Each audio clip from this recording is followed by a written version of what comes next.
Hey everyone, I'd like to get my friend AP Stedman of Bama Mag's opinion regarding Kirby Smart, but until I have the chance to talk with AP on camera about the person that will be the new head coach in the University of Georgia, barring some unforeseen circumstance, I'm going to give you my take on Coach Smart and what he brings to Georgia. First of all, Kirby Smart is a Georgia alum.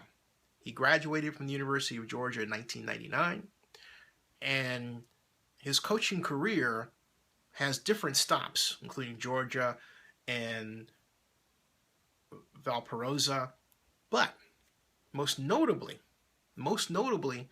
his path took him to work under Nick Saban, and Coach Smart followed Nick Saban from working with him when Coach Saban was the head coach of the Miami Dolphins to the University of Georgia in 2007, where he became a member of Coach Saban's staff of assistants.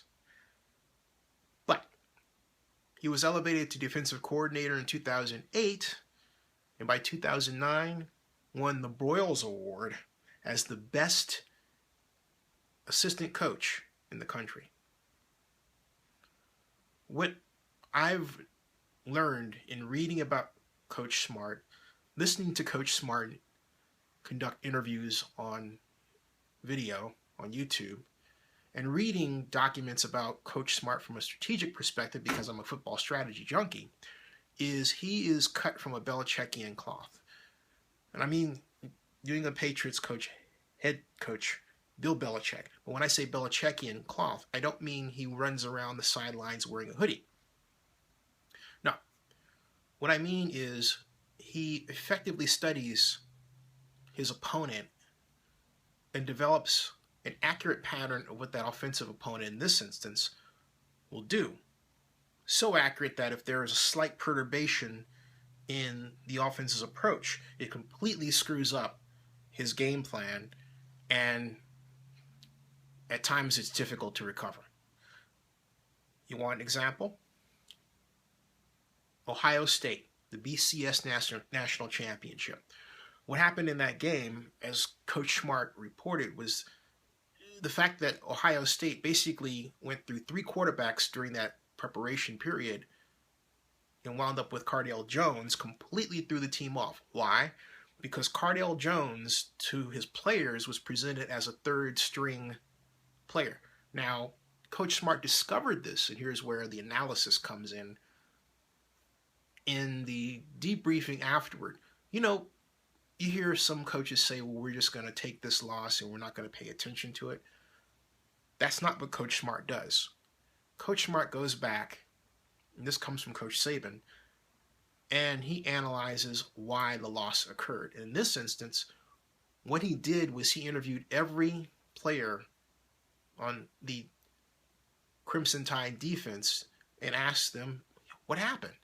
What went wrong? And what went wrong was his players thought, hey, look, they're going to wind up with a third string quarterback, and we've got this. And that third string quarterback was breaking arm tackles, running around them, and in general making them look very, very bad. They had no answer for Cardale Jones at all.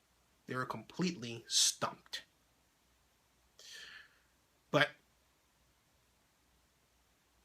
on the other hand, it's that kind of detailed preparation that means Georgia will win more games than it loses. And you will have to be the kind of coach and have the kind of coaching staff and players that have a system so flexible that you can not only adjust to what he's going to do at Georgia, but also come up with a game plan that Coach Smart didn't expect you to run. There are only a handful of programs in the country where that's going to happen. One of them is Alabama. So I think the University of Georgia got this right. They really did. On paper, it looks like a brilliant, brilliant move. They not only got a person who is an incredible football study, not necessarily incredible mind, okay? But an incredible study. There's a difference. An incredible mind is a person who comes up with innovative approaches. And he will have a blank canvas upon which to do that, if he is truly of a mind to do that. I haven't seen that represented at Georgia. For example, the famous Rip Lives coverage scheme, the switch that the Crimson Tide is known for, is Nick Saban's invention, or at least it is presented as such. If it came from one of his assistants, it's hard to tell. It's difficult to find an account where that's the case. So, but where it is possible to see Coach Smart's advantage, the plus he brings to Georgia, is simply in preparation. He will prepare better than most. It's going to be exciting. Now, we've got to watch the SEC championship carefully and closely.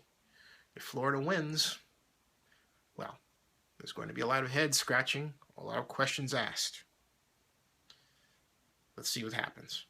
Oh, and by the way, if you're wondering how much Kirby Smart made at Georgia, in 2012, his contract was increased to where he pulled in $950,000 a year.